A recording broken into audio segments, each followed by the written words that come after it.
হাই বন্ধুসকল, আপোনালোকক Assam update YouTube চেনেলটোলৈ স্বাগতম জনালোঁ। চৰকাৰী ঘৰৰ নতুন খবৰ বন্ধুসকল, কেবিনেটত কি সিদ্ধান্ত হ'ল আমি ভিডিঅ'টোত আলোচনা কৰিম। আগতে যিহেতু প্ৰধানমন্ত্ৰী আৱাস যোজনা গ্ৰামীণ বুলি স্কিমটো আছিলে, অৰ্থাৎ যোজনা আছিলে, এতিয়া মুখ্যমন্ত্ৰী আৱাস যোজনা হ'ল। ইয়াৰ ওপৰত আগত মই ভিডিঅ' বনাইছোঁ, আপোনালোকক ভিডিঅ'ৰ জৰিয়তে জনাইছোঁ। প্ৰধানমন্ত্ৰী ঠাইত মুখ্যমন্ত্ৰী হ'ল।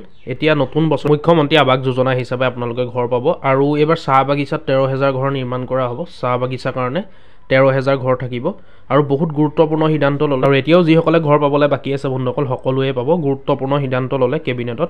গতিকে ভিডিঅ'টো চাই থাকিব, আপোনালোকে সকলোখিনি কথা গম পাব ভিডিঅ'টোৰ ভিতৰতে। আৰু যদি চেনেলটোত নতুন আহিছে, ভিডিঅ'টো লাইক কৰি চেনেলটো ছাবস্ক্ৰাইব কৰি ল'ব এনেকুৱা ধৰণৰ আপডেটবোৰ পাই থাকিবলৈ। গতিকে চাই থাকিব ভিডিঅ'টোত, আমি সকলোখিনি কথা অতি কম সময়ৰ ভিতৰতে আলোচনা কৰিম।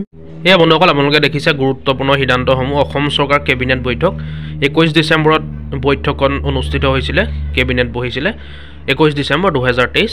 ইয়াত মুখ্যমন্ত্ৰী আৱাস যোজনাৰ বিষয়ে কি গুৰুত্বপূৰ্ণ সিদ্ধান্তসমূহ ল'লে আমি সেইবিলাককে আলোচনা কৰিম বন্ধুসকল। মুখ্যমন্ত্ৰী আৱাস যোজনা গ্ৰামীণ ৰূপায়ণৰ বাবে নিৰ্দেশনা দিয়া হৈছে।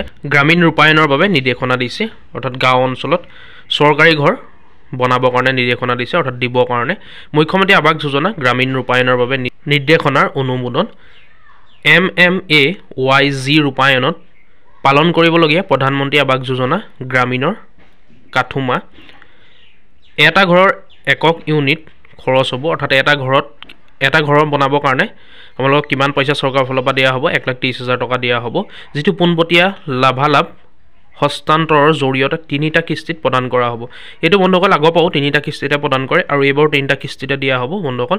1,30,000 টকা মুঠ দিয়া হ'ব আৰু 95টা কৰ্মদিনৰ বাবে হিতাধিকাৰীক বৰ্তমানৰ হাৰত MGNREGA মজুৰি প্ৰদান কৰা হ'ব।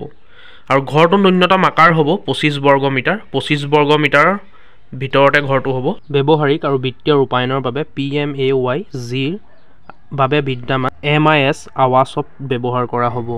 আৱাসত বন্ধুসকল চৰকাৰৰ মেনেজমেণ্ট ইনফৰমেশ্যন ছিষ্টেম এটা, এইটো চৰকাৰৰ লগত কানেক্ট হৈ থকা এটা আৱাসত ইনফৰমেশ্যন ছিষ্টেম।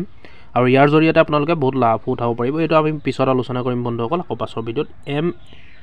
MMAYGৰ লক্ষ্য হৈছে 2023-2024 চনত 1,30,000 যোগ্য হিতাধিকাৰীক ঘৰ প্ৰদান কৰা। লগতে PMAY হিচাপত একে পৰিমাণৰ সাহায্যৰে চাহ বাগিচাৰ শ্ৰমিক লাইনত 13,000 ঘৰ নিৰ্মাণ কৰা হ'ব। ইয়াত এইটো ডাঙৰ পদক্ষেপ লৈছে বন্ধুসকল, সেইটো গুৰুত্বপূৰ্ণ সিদ্ধান্ত বুলি ক'ব পাৰি। চাহ বাগান যিটো এলেকা হয়, চাহ বাগিচা এলেকাবিলাকত লাইনবিলাকত 13,000 ঘৰ নিৰ্মাণ কৰিব, অৰ্থাৎ চৰকাৰী ঘৰ 13,000 নিৰ্মাণ কৰা হ'ব। 10% অৰ্থাৎ 10% অতি দৰিদ্ৰ হিতাধিকাৰীক আৱাস অফ ৱেইটিং লিষ্টৰ নিৰ্বাচিত কৰা হ'ব। 10% দৰিদ্ৰ হিতাধিকাৰীৰ কাৰণে থাকিব বন্ধুসকল। গতিকে দেখিলে বন্ধুসকল কেবিনেটত কি সিদ্ধান্ত লোৱা হ'ল মুখ্যমন্ত্ৰী আৱাস যোজনাৰ বিষয়ে।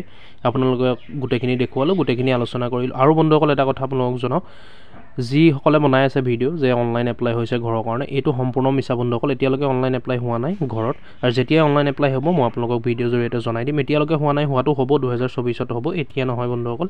গতিকে ভিডিঅ'টো আজি ইমানেই আছিলে। যদি চাই ভাল পালে লাইক এটা কৰিব আৰু ভিডিঅ'টো শ্বেয়াৰ কৰিব বন্ধুসকল, আৰু কমেণ্ট এটা কৰিব। যদি কিবা প্ৰব্লেম পায় বা কিবা সুধিবলগীয়া থাকিলে কমেণ্ট কৰি জনাব নিশ্চয়। আৰু চেনেলটো ছাবস্ক্ৰাইব কৰি ল'ব এনেকুৱা ধৰণৰ আপডেটবোৰ পাই থাকিবলৈ। ধন্যবাদ। জয় আই অসম।